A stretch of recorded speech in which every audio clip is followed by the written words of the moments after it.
Hello everyone. In today's lecture, I am going to explain, line by line, the famous poem Mending Wall written by Robert Frost. This poem carries a deep philosophical meaning, questioning the purpose of barriers between people. But before I start, if you are new to my channel, please don't forget to like and subscribe for more amazing literary explanations. Now, without wasting any time, let's begin. Something there is that doesn't love a wall. This is the opening line of the poem, and it immediately introduces the main idea.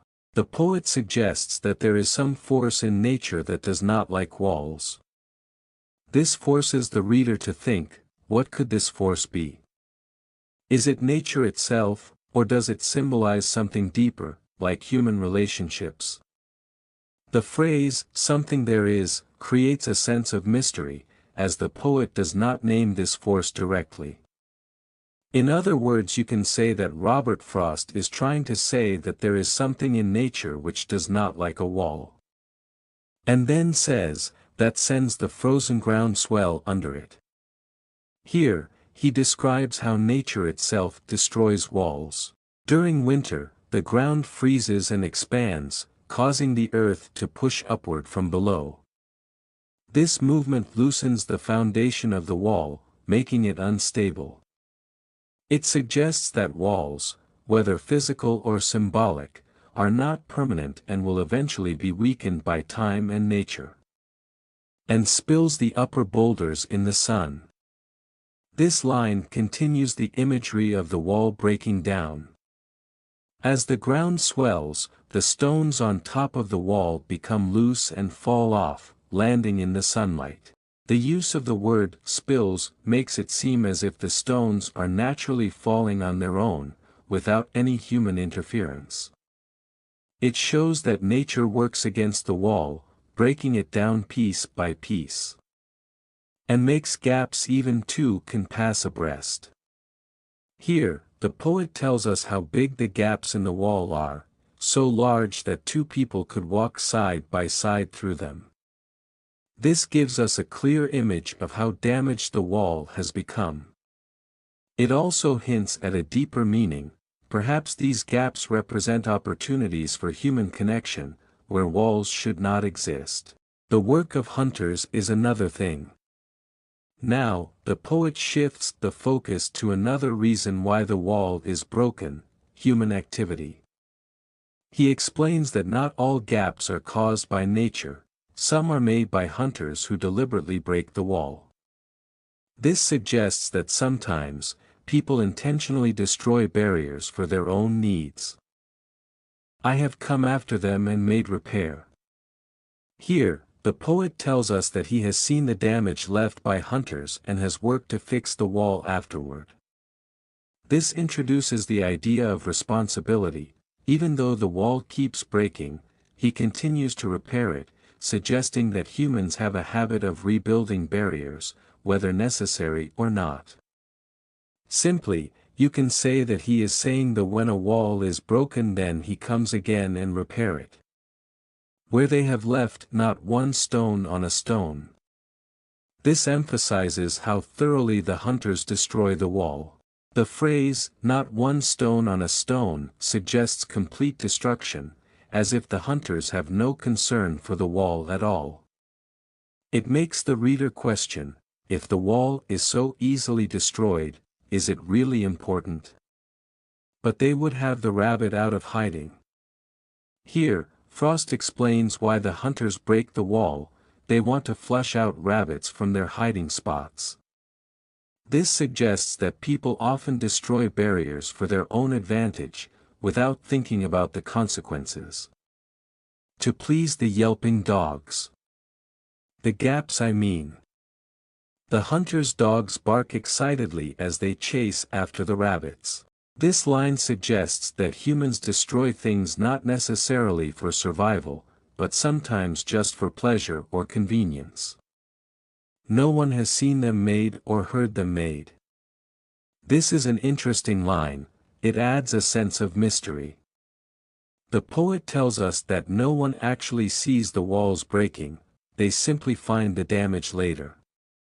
This reinforces the idea that walls do not last forever, whether because of nature or human action, they will always eventually fall apart. But at spring mending time we find them there. It means that every spring, the poet and his neighbor come together to repair the wall. This introduces an important tradition: even though the wall keeps breaking, they feel the need to rebuild it every year. This could symbolize how society constantly builds and rebuilds barriers, even when they might not be necessary. I let my neighbor know beyond the hill. Here, the poet tells us that his neighbor lives on the other side of the hill. This suggests a physical and emotional distance between them. They are not close friends, but they share the duty of maintaining the wall. And on a day we meet to walk the line. They agree on a day to meet and walk along the wall, checking for damaged areas that need repair.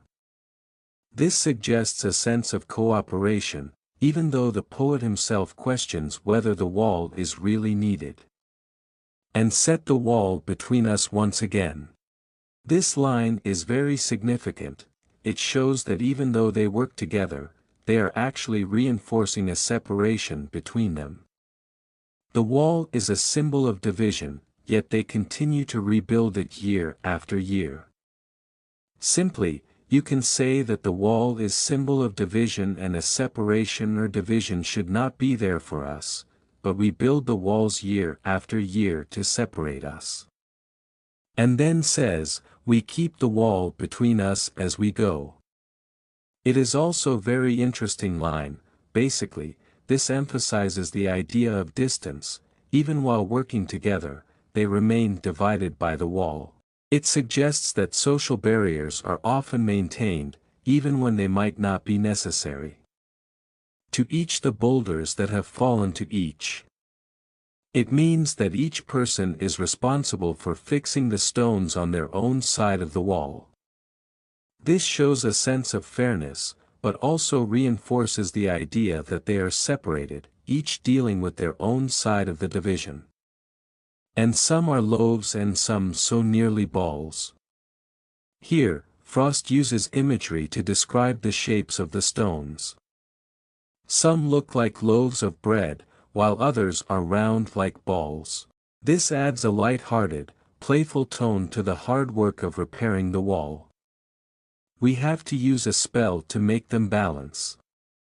This line suggests that placing the stones properly is difficult. It feels like they need magic to keep them in place. This could symbolize how maintaining barriers between people takes effort, and they often fall apart anyway. Stay where you are till our backs are turned. Here, the poet jokes that they almost talk to the stones, telling them to stay in place. This playful language makes the process of fixing the wall seem more like a game than a serious necessity. We wear our fingers rough with handling them. In this, the poet describes the physical effort that he and his neighbor put into repairing the stone wall that separates their properties. Actually, every year, they meet to fix the wall, lifting and placing fallen stones back in place. This repetitive labor makes their hands rough and calloused. Oh, just another kind of outdoor game. It means that the poet compares mending the wall to a game, a tradition that they follow every year, without really questioning why they are doing it. You can say that mending a wall is like an outdoor game which is done without a question that why it is done. And then says, one on a side. It comes to little more. Here, the poet describes how he and his neighbor work together to rebuild the wall, each standing on their respective sides. However, the phrase, "it comes to little more," suggests that this activity is somewhat meaningless. Despite their efforts, the wall continues to break, making their work feel repetitive and unnecessary. This could symbolize how people maintain boundaries even when they serve no real purpose. There where it is we do not need the wall. In this line, the poet directly questions the need for the wall. He points out that in this particular place, it serves no real function. This raises a deeper question: why do people insist on maintaining barriers that may not be necessary? The speaker implies that sometimes, walls exist simply out of habit rather than necessity. And then says, "He is all pine and I am apple orchard." Here, Frost uses a simple but powerful contrast. The neighbor's land is filled with pine trees, while his land has an apple orchard.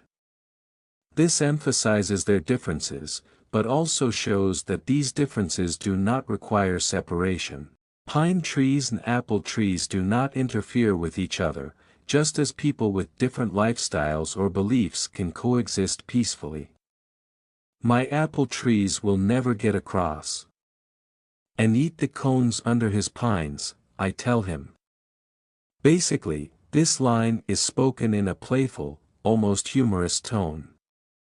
He points out that his apple trees will not cross the boundary and take anything from the neighbor's land.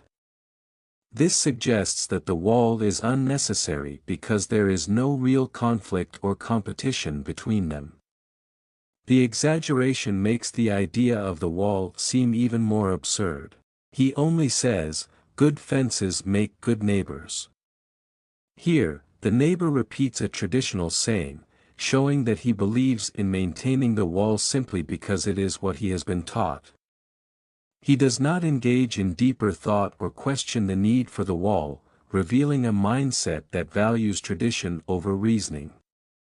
Simply, you can say that this suggests that people often uphold divisions without questioning their purpose. Spring is the mischief in me, and I wonder if I could put a notion in his head.